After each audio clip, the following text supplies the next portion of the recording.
Well, hey friends, Roger here, and welcome to my channel, Rogers Reads. So yes, I'm in a different room this time recording.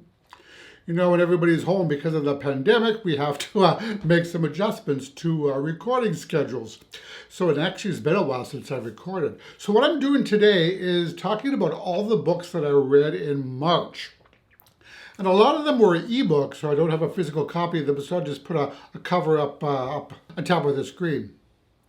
So the first book that I read was entitled Jeopardy in Tights by T. Childs. So the story takes place in an alternate universe where 20% of the population is born with superpowers and villains are an everyday occurrence. So we're introduced to a superhero named Errol, a former security agent who was fired and disgraced from his last job. And he spends his days drinking and trying to dig himself out of the rut that he's currently in. So enter Nathan Parks, an extremely rich and good-looking CEO who hires Errol as his bodyguard, or as he refers to it, his meat shield. So as it turns out, Nathan's stepmother has been kidnapped by a group of radical and powerful anti-superhero extremists, and Nathan, with the help of Errol, is determined to rescue her. So what follows then is a thrilling, heart-in-your-throat game of cat and mouse as Errol and Nathan take on pretty much an army by themselves. The action never lets up as they tangle with the villains at every turn, making this quite an engaging and compelling read. So this is a complete whirlwind of a novel of the fast-paced action and exciting chase scenes, conveying pretty much constant danger for a protagonist, and clearly kept me turning the pages. At every turn, their plans are thwarted by the villains, providing kind of a David versus Goliath feeling to it. There's also a sly sense of humor here, mostly in the descriptions, and while the theme of the book the story is a tad dark, the story is just so darn entertaining. So this is a richly imaginative tale with quite a unique take on superheroes, and I quickly found myself rooting for our two main characters. Now, while there is a romance, or should I say the seeds of a romance, it is secondary to the main storyline. So this is first and foremost a superhero action/adventure story. So Childs, the author, has created a new hero and a fascinating new world here that I definitely lost myself in. Likeable characters, a fully developed setting, along with some witty banter and dialogue are the highlights of this novel. So the author gives us here wonderfully eccentric, original characters with each of them working through their own demons, which provides the story with additional authenticity, depth, and complexity. So all in all, Jeopardy in Tights is one hell of an enjoyable adventure ride, and given that this is supposedly the first in a series, I cannot wait to delve more into this world and these characters. So the next book that I read in March was entitled Murder at Pirates Cove, written by Josh Lanyon. And I've read quite a few Josh Lanyon books over the years. I've always enjoyed them. So Murder at Pirates Cove, though, is a little different type of book for the author. So this is a cozy mystery that follows our main character, Ellery Page, who has inherited a failing bookstore and a somewhat crumbly mansion, both located in the seaside village of Pirates Cove. So Ellery is determined to make a fresh start in his life after a particularly bad breakup in New York, and takes on the challenge of turning the bookstore into a profitable venture. So one night on his way home from dinner, he notices a light on in his bookstore. And when he stops to investigate, he discovers a dead body on the floor. And as it so happens, the victim, Trevor Maples, is the same man with whom Ellery had been arguing only hours earlier in his store, as witnesses can attest. So the handsome yet somewhat gruff police chief, Jack Carson, investigates and doesn't hesitate to let Ellery know that he is the prime #1 suspect in the case. So even though Ellery isn't a detective, he takes it upon himself, as we often see in cozy mysteries, to investigate Trevor's murder. in order to prove his innocence, much to the chagrin of Chief Carson. But the task proves even more difficult than Ellery first imagined, given that pretty much everyone in Pirates Cove disliked Trevor immensely, and many of the residents have their own secrets, hidden motives, and reasons for wanting the man dead. Now, I typically don't read cozy mysteries all that often, as they aren't my favorite genre, but given that I tend to enjoy this author's work, I wanted to check it out. And I am so glad I did. The story was not only fun, but also gripping and kept me turning the page until the big reveal at the end.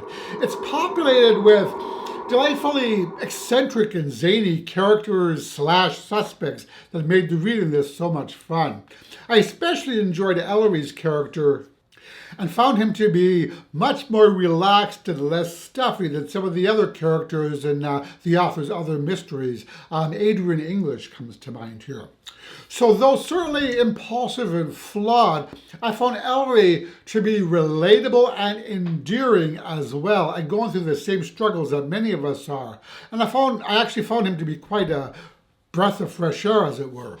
Now, as this is a cozy mystery, there is no violence or sex on page. So this is the perfect book for those who don't like their mysteries too gory or too sexy.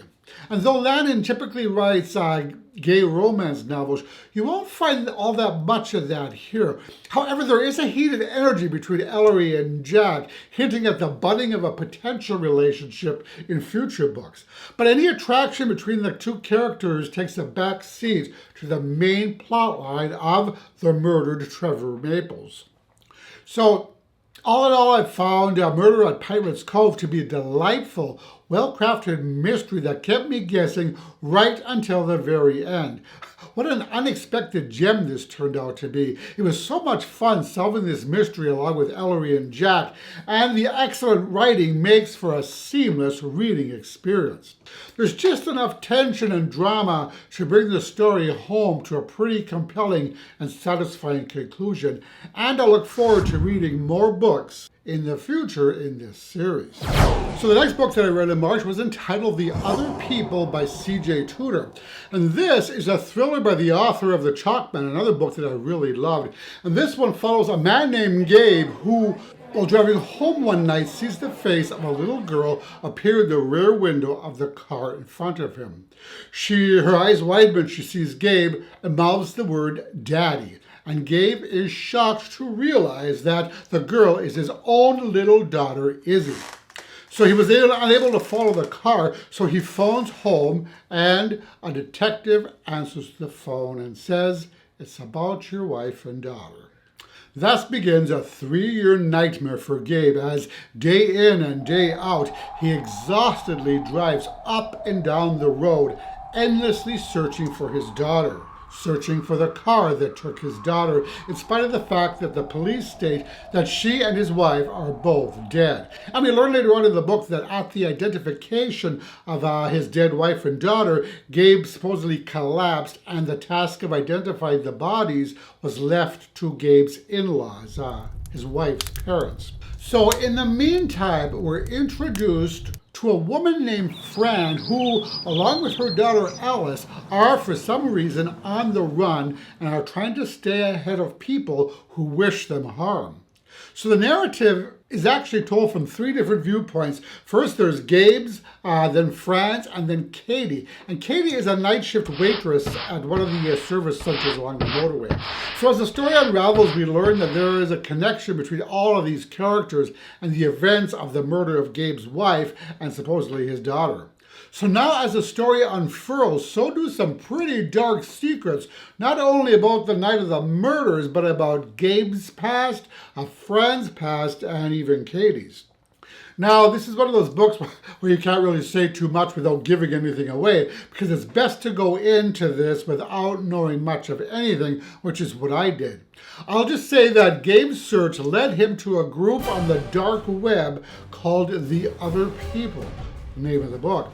And that's when the tension and the suspense of the story really get ratcheted up to a whole new level. And then this turns into a white-knuckle adventure. So this is quite a twisty and turny, spooky thriller with a plethora of jaw-dropping surprises and revelations. Now, though this is a thriller, there's also a touch of magical realism here, just a smidgen, which I do tend to enjoy in a story, and this added an extra eerie element to the narrative.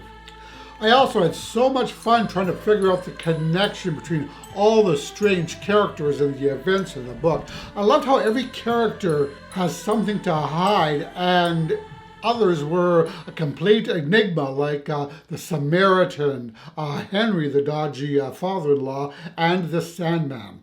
But all in all, the excellent plotting and the compelling, complicated characters kept me excitedly turning the pages. And I might add, anxiously turning the pages. This is a truly compulsive read with the perfect ending. And you know, C.J. Tudor is quickly becoming one of my favorite authors, and I cannot wait to read more of their books. So the next book that I read during March was entitled The House in the Cerulean Sea, written by T.J. Klune. So this book, holy freaking moly. You know, I'm a longtime fan of T.J. Klune, so I was excited to learn about his new book. Now, what's so delightful about this author is that each of his books is vastly different, all with a different feel to them, so you never quite know what you're in for. So here the author gives us a world where humans and magical creatures coexist, though magical beings are stringently monitored by the government and are required to be registered. So our story follows a lonely middle-aged gay bureaucrat named Linus Baker, who for the past 17 years has worked as a caseworker in the department in charge of magical youth, where he travels to various government-sponsored orphanages and evaluates them. And in so doing, strictly adhering to the suffocating rules and regulations as set forth by his department. So it's up to Lyons to recommend whether or not the residences he inspects should remain open or shut down. So one day he is summoned to the offices of the fear-inducing, extremely upper management and told that he is to be sent on a mandatory top secret / top priority assignment. He must travel to the Marsyas Island orphanage where 6 of the world's most problematic and dangerous children reside, one of whom could even bring about the end of days. So Linus is to remain there for an entire month and then report back on the residence's daily operation, the children and the enigmatic caretaker, and ultimately decide upon the fate of the orphanage and the children therein. So Linus, along with his grumpy cat, traveled to the island, which turns out to be the adventure of a lifetime. Linus's presence on the island sets off a remarkable chain of events, and his life changes in ways he could have never imagined. As Linus and the children's charming ward, Arthur Parnassus, grow closer and closer during Linus's month-long stay on the island, long-hidden secrets of both the orphanage and the island are exposed. So the characters in this story completely won over my heart, and I fell in love with each and every one of them. Each was quirky and distinctly drawn and touched my soul in ways that I couldn't have fathomed when I first picked up this book. The story is brimming with personality as the tone shifts from light to dark, snarky to serious, and back again, with plenty of dry / black humor interdispersed throughout.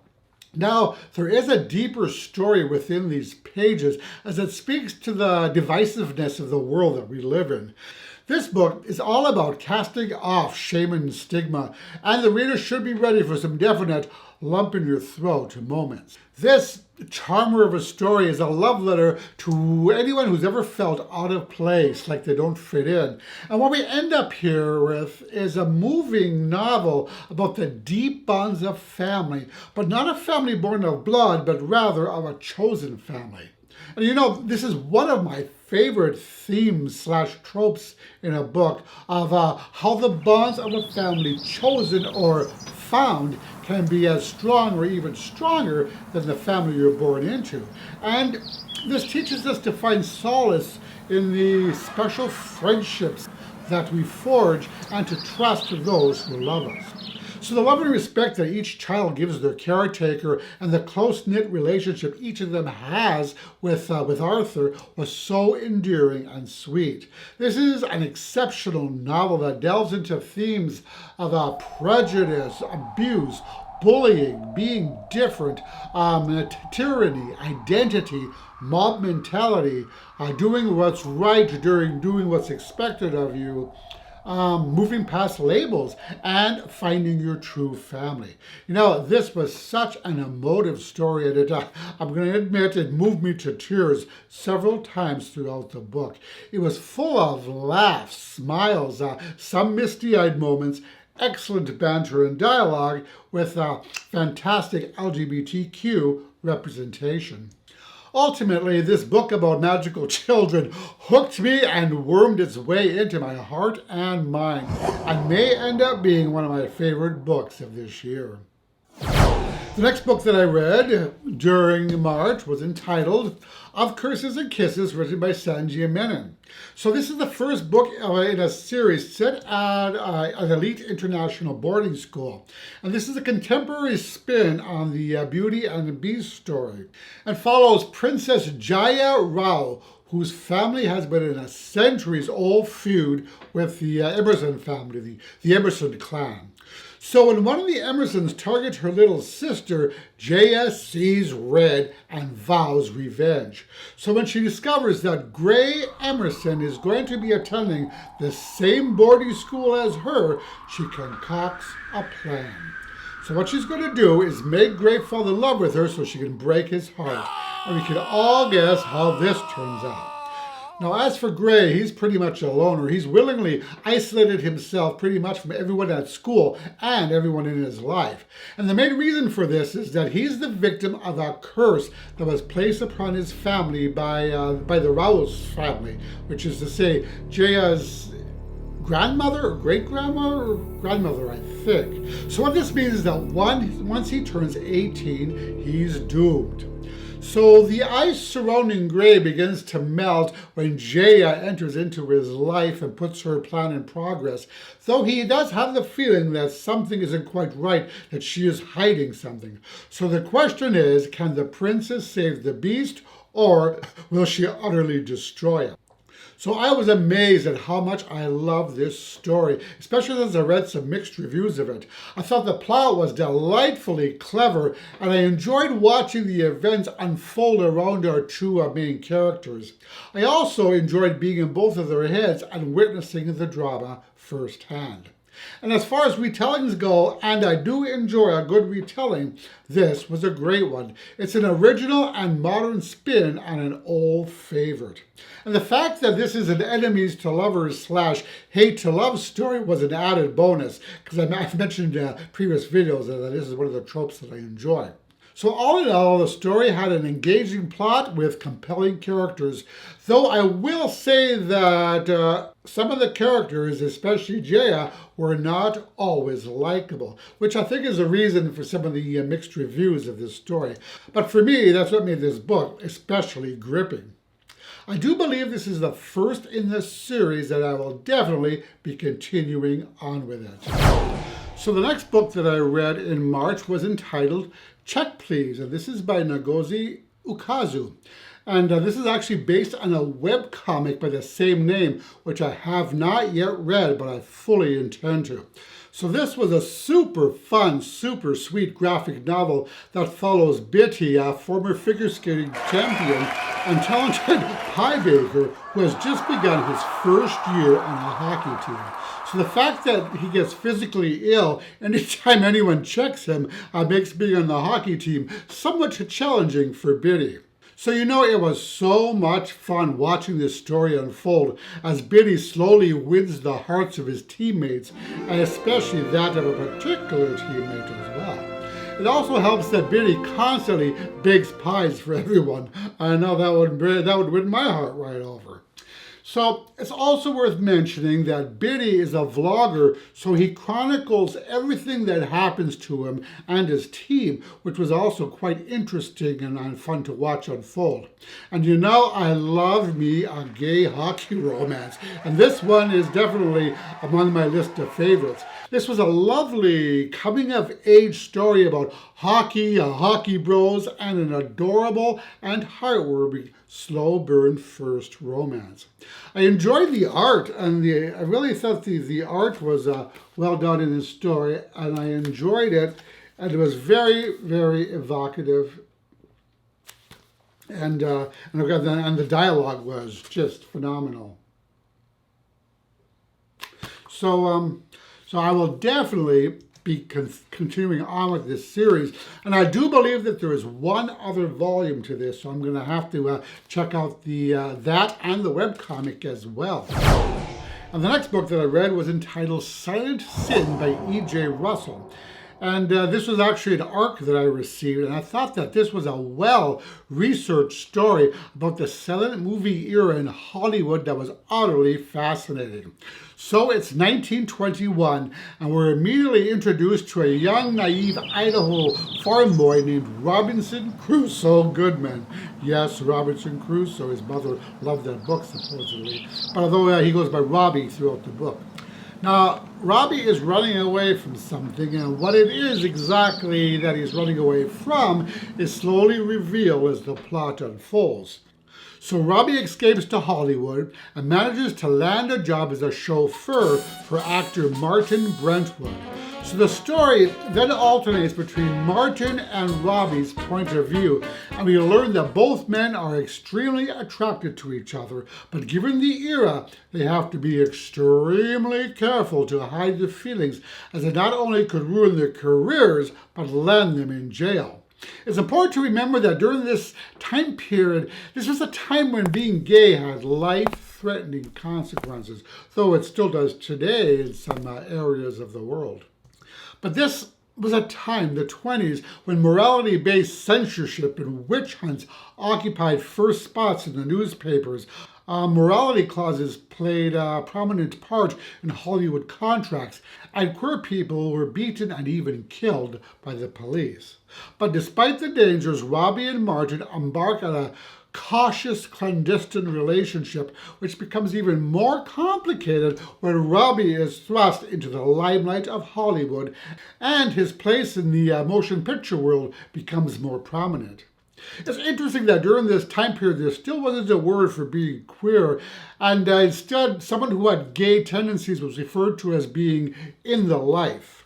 And you still hear this term occasionally, though in recent years it's fallen out of favor. I think I heard Ellen use the term once, someone being in the life. It kind of reminded me of the period of my own coming of age where being gay was often referred to as being a friend of Dorothy. That comes from Judy Garland. But yeah, so it was so much fun going behind the scenes of the golden age of silent film and learning firsthand about the rich history of this period and the machinations of the movie industry.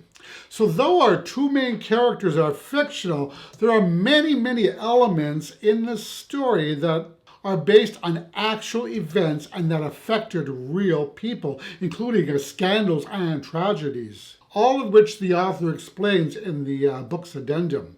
So the world building here was absolutely phenomenal, and we get to experience the real Hollywood being behind the flashy movie stars and all the glamour. So it was so much fun experiencing the movie era that was still pretty much in its infancy. It was just beginning to take off, as of yet, on unsure footing. So the author really brought this story to life for me, and I continue to ruminate it. It's now several weeks since I've completed it. I thought that the author exhibits an uncanny insight into the human condition, and parts of the novel were for a pretty honest and raw commentary on humanity. So this book, The Silent Sin, hits at such a visceral level that it's almost kind of hard to describe in words. And parts of the book, for me, were so emotive and moving that they left me gutted. It's a rich story that deals with some very loaded issues like grief, homophobia, fear, hatred, regrets, the oftentimes difficult journey of personal growth and loss, but also with courage and the opportunity to start anew. It's actually quite eye-opening and heartbreaking to witness how the systemic prejudice and homophobia our characters deal with every day has affected their lives in both small and big ways. I was also surprised by the profound impact that this story had on me. Now note that though there is a romance between our two main characters, the romance definitely takes a back seat to the historical aspect of this narrative. This is a low-heat story with all of the lovemaking taking place off-screen. So if you're looking for a steamy romance, you're not going to find that here. But what you will find, however, is a sweet and tender love story between two gentle and charming souls living in a time period where being their authentic selves could prove daily. So all in all, I found Silent Sin to be an exceptionally unique, surprisingly profound, and beautifully written story that is unlike anything I've ever read before. It's a well-written and smoothly plotted novel of many layers with fully realized and endearing characters and will undoubtedly appeal to historical fiction lovers. So this is the second book that I've read by this author. The first one was Howling on Hold, which I also really loved. It was a book about werewolves, and I definitely plan on reading more of their books. This one is a gem. The next book that I read in March was entitled The Gravity of Us by Phil Stamper. So this particular story follows a 17-year-old rather famous social media journalist named Cal. Well, he's rather famous online, and he has about 500,000 followers, and he posts his investigative vlogs. So his life drastically turns upside down when his father, an airline pilot, makes a surprise announcement to his family that he has been accepted into the Orpheus Project, an upcoming NASA mission to Mars. So in a matter of a few days, the entire family is uprooted from Brooklyn to Houston, and Cal is devastated to leave Brooklyn behind, and he's dreading his time in Houston. Now, it's worth mentioning that this is a highly public event, so Cal finds him and his family thrust into the center of a media circus in which he's nearly constantly observed and filmed, as are the other astro kids, that is to say, the children of astronauts. Now, technically, there is a gag order on any media streaming, including social media, by the astronauts and their families. So this means that Cal was expected to give up his social media journalist reporting. But our Cal is kind of a rebel and begins to report on the mission of providing his own spin on the events, which ends up thrusting him smack in the middle of a battle between NASA and the trashy paparazzi-like reality media show called Star Watch that somehow has gotten an exclusive rights to cover the astronauts and their families. But in the midst of the storm, Cal finds a calm and safe harbor in Lyons, who is the son of another astronaut. So as the media frenzy escalates, so does the connection between Cal and Lyons grow stronger, and a first sweet love develops between the two of them, which as a reader was a delight to watch. I really liked the chemistry between the two boys and appreciated how they followed the boundaries and adhered to the boundaries that the other set. I really love the idea of combining the space program, a reality show, and a first-time queer romance, and it really worked well in this novel. But Cal and Lyons' story is not all rainbows and unicorns. A startling secret about the Mars mission is revealed, which kind of puts Cal in an impossible position in which he risks hurting those he loves most. So all in all, this was a super fun, upbeat, coming-of-age story that deals with topics of first love, social media integrity, online personalities, complicated family relationships, depression, reaching for your dreams, and more. I thought that the plot was fascinating and ended up loving all of the characters, especially Cal and Leon.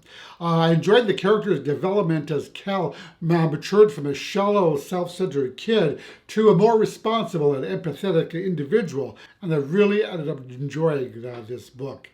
Lovely story. So the last book that I read was entitled The Were-Geeks Save Wisconsin by Kathy Lyons. So when I saw that this book takes place in Wisconsin, which is where I live, and is about werewolves, which I love, I was like, yep, I am right there. So this follows a group of badass werewolves who, after a heinous event, discover that they need some tech help. So they decided to recruit a bunch of geeks into their werewolfdom with some very interesting and romantic results. This basically follows a young man named Josh Collier, who's at a comic book convention, is about to give his presentation when he is turned into a werewolf. And he had a idea that he was a werewolf. And so he is whisked away to a secret lair where he is told the reason for the mission. And there is a relationship that develops between Josh and one of the pack members, one of the original pack members. And I was enjoying this book. It was very well done. I enjoyed the romance. I love the slow burn aspect of it. This also dealt with multiple timelines, which I was enjoying the story. But unfortunately, this book did not work out for me. As much as I loved it, again, the author destroyed any goodwill they had built up throughout the story by ending the story on a cliffhanger, mid-scene cliffhanger, where action to be continued. If I wouldn't have been reading this book on a Kindle, I would have thrown it across the room. I was so pissed. And there was nothing in the description or the book blurb that indicated that this was only part of a story. There was no mention that this was part of a series or book one of a new series, and nothing like that. I assumed it was a standalone novel, which is why I picked it up. This is actually an arc that I requested. So yeah, needless to say, since the author only delivered part of a story, I could only give part of a 5-star review. So I ended up giving this book 2 stars. So that is it for my books in March. I know this is late getting up, but with everything going on the past few weeks, I kind of was thrown off kilter. So yeah, so that is about it for my March wrap-up. As always, I thank you so much for watching. I really appreciate all of your support. And if you like this video, I'd really appreciate if you click the like button below, as that helps my channel out. And that'll do it. I will talk to you all in the next video. Roger and out.